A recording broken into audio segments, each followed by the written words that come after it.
Ratlam medical college के corona hospital में एक बुजुर्ग आदमी के मुंह पर ऑक्सीजन लगा है, पर ऑक्सीजन का पाइप नहीं था, लेकिन मास्क लगा दिया गया। पति और पत्नी दोनों ने एक साथ तोड़ दिया दम। एक ही चिता पर हुआ अंतिम संस्कार। बेटी ने दी मुखाग्नि। बेटा कोरोना के कारण हॉस्पिटल में है अभी भर्ती। प्रभारी मंत्री के 2 दिन के दावे के बावजूद नहीं सुधरी व्यवस्था और अभी जगदीश देवड़ा कोरोना वायरस से पॉजिटिव चल रहे हैं। रतलाम के मेडिकल कॉलेज के हालात सुधरते दिखाई नहीं दे रहे हैं, जबकि प्रदेश के वित्तीय मंत्री और जिला कोविड प्रभारी मंत्री जगदीश देवड़ा ने अपने निरीक्षण के बाद 2 दिन में व्यवस्थाओं में सुधार का दावा किया था, लेकिन शुक्रवार की रात को एक बुजुर्ग ने जिस तरह से दम तोड़ा, उससे मंत्री जी का दावा खोखला ही साबित हो रहा है। इस बुजुर्ग को मास्क तो लगा दिया, लेकिन ऑक्सीजन की नली ही नहीं लगाई। ताज़ा मामला शुक्रवार का है रतलाम मेडिकल कॉलेज में, जहां पर ऑक्सीजन नली निकालने में एक वृद्ध राजकुमार दीक्षित की मौत हो गई और वहां पर उनके पास ही में भर्ती उनकी पत्नी भी गंभीर थी, लेकिन उन्होंने अपने पति को तड़पते हुए देखा और किसी तरह अपने पास रखे मोबाइल से कॉल कर अपनी बेटी को सूचना दी, लेकिन कुछ मदद मिलती उससे पहले ही श्री दीक्षित ने दम तोड़ दिया और इसी सदमे में कुछ देर बाद उनकी पत्नी की भी मृत्यु हो गई। श्री दीक्षित के बिना नली के मास्क लगे होने का वीडियो भी बनाया गया, जो अब खूब वायरल हो रहा है और बताया जा रहा है कि रतलाम मेडिकल कॉलेज में किसी तरह से कोरोना मरीजों का इलाज किया जा रहा है। यह तो सबके सामने है। इस वार्ड में सहायता के लिए भी कोई भी डॉक्टर और नर्स मौजूद नहीं थे, बस कचरा फेंकने वाला एक व्यक्ति मौजूद था। पूरे वार्ड में किसी प्रकार की चिकित्सा सुविधा उपलब्ध नहीं थी। मेडिकल कॉलेज प्रशासन ने पिछले 7 दिनों में उसका RT-PCR तक करना मुनासिब नहीं समझा। मेडिकल कॉलेज में मौतों के आंकड़े छिपाने के इस खेल की यह तस्वीर काफ़ी घिनौनी है। ऐसे कई मौतें सिस्टम की मौत है, जहां पर बुधवार को नीमच के एक युवक की मौत का मामला तो उस समय सामने आ गया था जब प्रदेश के वित्त मंत्री और जिला कोविड प्रभार मंत्री जगदीश देवड़ा मेडिकल कॉलेज के निरीक्षण के लिए पहुंचे थे। यहाँ पर इस युवक के परिजनों ने रो रो कर मेडिकल कॉलेज की लापरवाही को बयां कर दिया था और मंत्री जी ने भी मेडिकल कॉलेज में व्याप्त अव्यवस्थाओं को स्वीकार करते हुए 2 दिन में सुधार की बात कही थी, लेकिन मेडिकल कॉलेज में लापरवाही से ही हो रही लगातार मौतों से साफ पता चलता है कि मंत्री का दावा खोखला ही साबित हुआ है। शुक्रवार को मेडिकल कॉलेज की लापरवाही के कारण मौत के मुंह में समाये इस बुजुर्ग दंपति का बेटा भी ऐसी मेडिकल कॉलेज में इलाज के लिए भर्ती है, वहीं जो कोरोना पॉजिटिव है, और बुजुर्ग दंपति की बेटी और दामाद ही इन तीनों को संभाल रहे थे। कल जब अंतिम संस्कार हुआ तो एक ही चिता पर बुजुर्ग दंपति का अंतिम संस्कार किया गया और यहाँ पर चिता को अग्नि उनकी दोनों बेटियों ने दी। अभी इमीडिएटली अगर मैं आपसे प्रार्थना करना चाहूँगा कि क्या बेस्ट हो सकता है। अभी मैंने जिला कलेक्टर से और अधिकारियों से मैंने कहा है, समस्या और समाधान दोनों यहाँ पर है और प्रदेश की ओर से, माननीय मुख्यमंत्री जी की ओर से, सरकार की ओर से कोई कमी नहीं है, बजट की कोई कमी नहीं है। इस संकट की घड़ी में जितना बजट चाहिए उतना बजट भी मिलेगा, कोई कमी नहीं आएगी। लेकिन रहा सवाल सिस्टम का, कहीं न कहीं व्यवस्थाओं में मुझे कमी लगी है, उसको ठीक करने के मैंने आज निर्देश जारी किए हैं और सारे सर आम जनता भुगत रही है, रोज डेथ हो रही है। सिटी स्कैन की बात कब से उठ रही है सर? सिटी स्कैन की उपलब्धता नहीं हो रही है। डीन मैडम को हर मामले में शिकायत हो रही है, उनकी तरफ से कोई कार्रवाई नहीं हो रही है। हाँ। डीन मैडम को ऐसा लगने लगा है कि उनके ऊपर शायद कोई है ही नहीं। प्योरली बात सर ये है कि डीन मैडम किसी की शिकायत मैं 1 मिनट में निवेदन करूँगा। मैंने सारी स्थिति का जायजा लिया है। मैं स्वीकार कर रहा हूं आपके सामने कि उसमें कमियां हैं, उन कमियों को दूर कर रहे हैं। और रहा सवाल सिटी स्कैन मशीन का, अभी कैबिनेट की बैठक हुई थी, उसमें मैंने निवेदन किया था माननीय मुख्यमंत्री जी से कि पूरे मध्य प्रदेश के जिला मुख्यालय पर या मेडिकल कॉलेज में जहां जहां सिटी स्कैन की मशीन नहीं है वहां तत्काल व्यवस्था करने की कृपा करें। उन्होंने तत्काल अधिकारियों को निर्देश दिए, उनके टेंडर भी जारी हो गए। जितना जल्दी हो सकता है वो सिटी स्कैन की मशीनें भी यहाँ पर उपलब्ध होगी। और रहा सवाल यहाँ की व्यवस्थाओं का, तो आज मैंने बहुत ही विनम्र प्रार्थना करके, अपील करके मैंने निर्देश जारी किए और ये कहा है कि आप लोग इसको बिल्कुल भी किंतु परंतु करने के बजाय उसको इम्प्लीमेंट करें और जो लोगों को वहाँ पर तकलीफ आ रही है उसको दूर करें। एक तो मेडिकल कॉलेज में कोई भी व्यक्ति, सामान्य व्यक्ति जिसका परिजन कोई भर्ती है, उसको प्रॉपर रिस्पांस देने वाला वहाँ कोई ना कोई टीम एक बैठे, वो प्रॉपर रिस्पांस दे। अगर उनसे बात करना है तो उनसे बात करवाए। मेडिसिन अगर जो वहाँ से जो सरकार की ओर से तय है कि वो वहीं मिलेगी, चूँकि इंजेक्शन का जहाँ तक सवाल था, मैं भोपाल में बैठा था तब मैंने वहाँ पर सुलेमान जी से, एसीएस से भी बात करके और जो मैंने वहाँ शासन स्तर से करना थी वो बात करके करीब 1500 के करीब मैंने इंजेक्शन भी मैंने यहाँ पर भिजवाए हैं। और भी ज़रूरत लगेगी तो मैंने कहा है कि आप तत्काल मुझे बता दें, जो भी व्यवस्था हो सकती है मेडिसिन की वो करेंगे।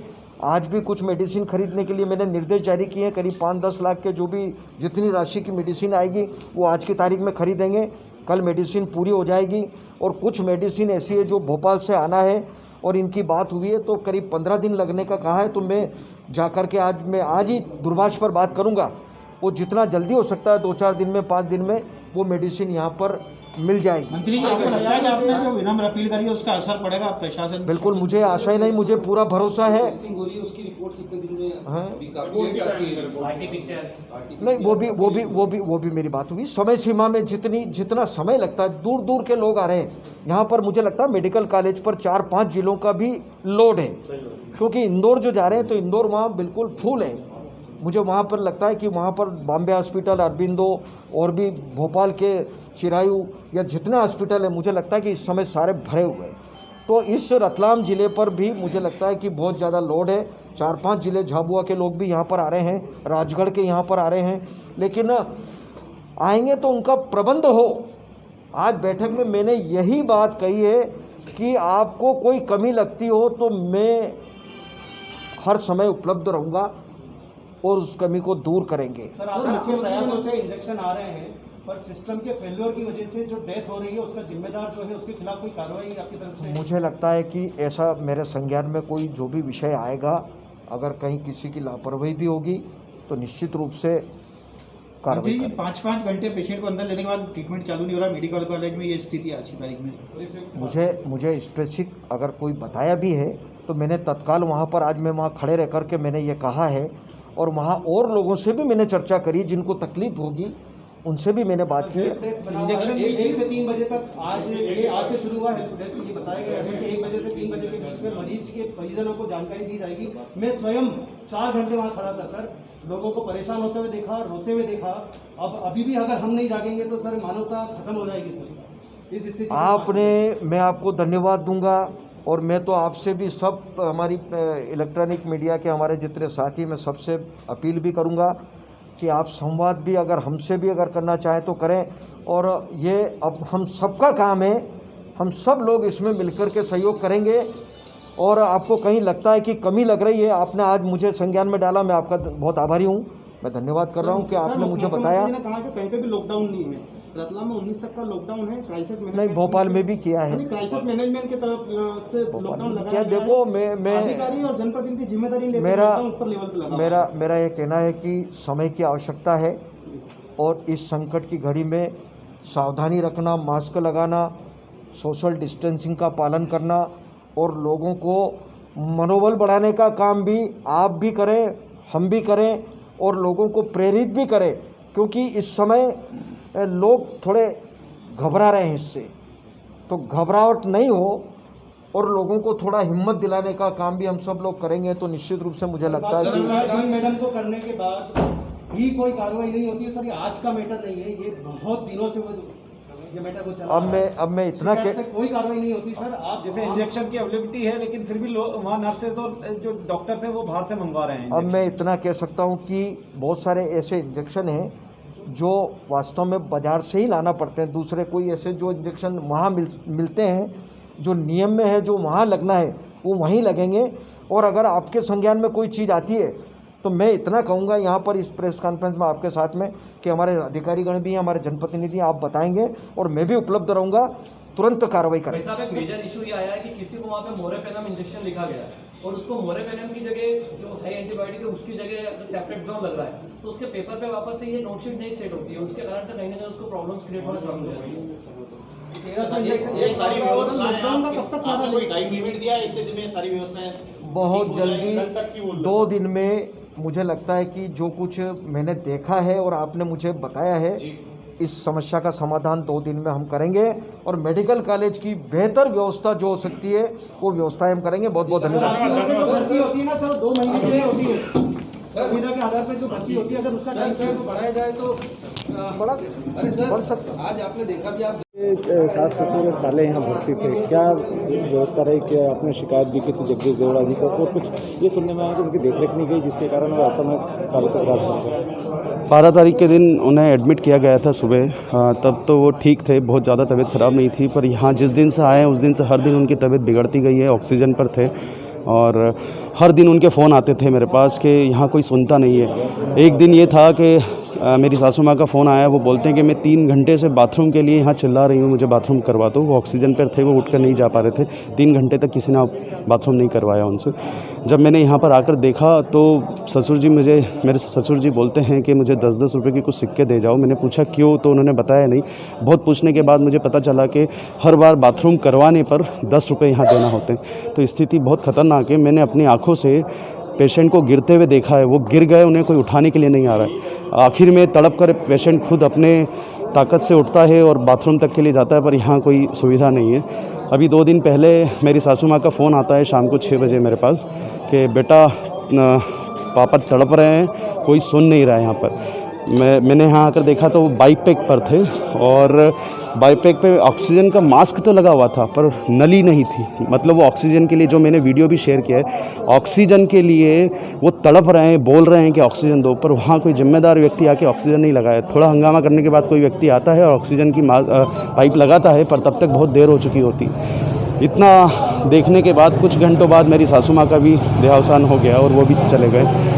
इसी देश में डॉक्टरों के लिए और स्वास्थ्य कर्मियों के लिए उन्होंने तालियां भी बजाई थी, थाली भी बजाई थी, खुशी खुशी बजाई थी, पर आज ये दृश्य देख कर ना रोना आता है। तो यहाँ आपके साले साहब भी, मेरे यहाँ पर साले साहब भी एडमिट है, वो आईसीयू में हैं, वो भी 14 लीटर पे है जानकारी जो मिल रही है। हालांकि जानकारी मिलती नहीं है, निकालना पड़ती है, उन तक ये बात नहीं पहुँच पाई है क्योंकि वो इस घटना को नहीं सहन कर पाते हैं। चूँकि वो अकेले बेटे थे उनके, तो और आईसीयू में होने के कारण दोनों बेटियों ने उनका अंतिम संस्कार किया है।